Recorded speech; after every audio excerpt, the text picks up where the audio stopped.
My name is Dora, and I was born in 1916 in Vanguard Street, Anfield.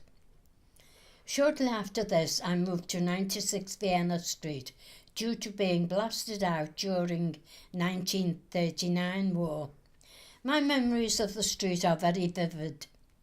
I remember a hospital or convalescent home in Venice Street School, which housed troops coming home from the 1916 war.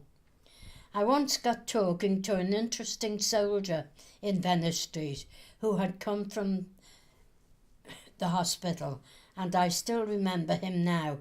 He was called Joseph. My mum caught me talking to him with great annoyance, as she had been looking for me for some time. I went to Venice Street Board School, later called Little Breckfield. Venice Street is about to be demolished, but I remember so clearly my time there. We had no school dinners, and all the teachers lived round and about the district. The teachers used to cane the children, as were allowed in those days, and we would study Shakespeare.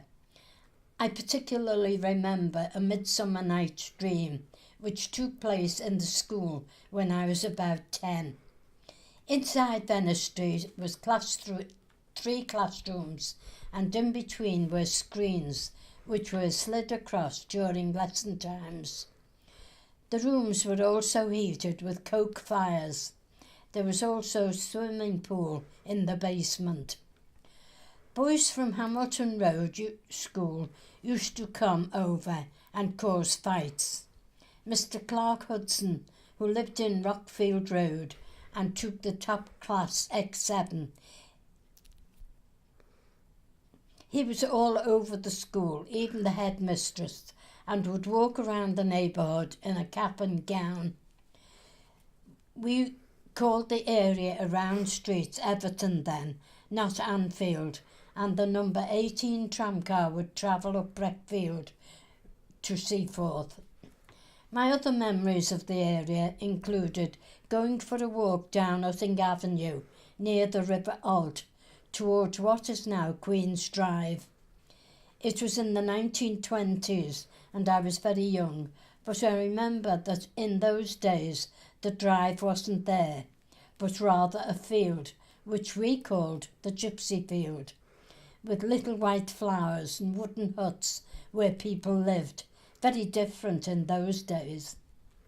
When I got older, I went over to Granton Road School, where you went till you left for work around age 14. I remembered the headmistress very well, Miss Evans. She was very elderly and, like many people then, very patriotic. We had a great street party for Empire Day in Vanguard Street.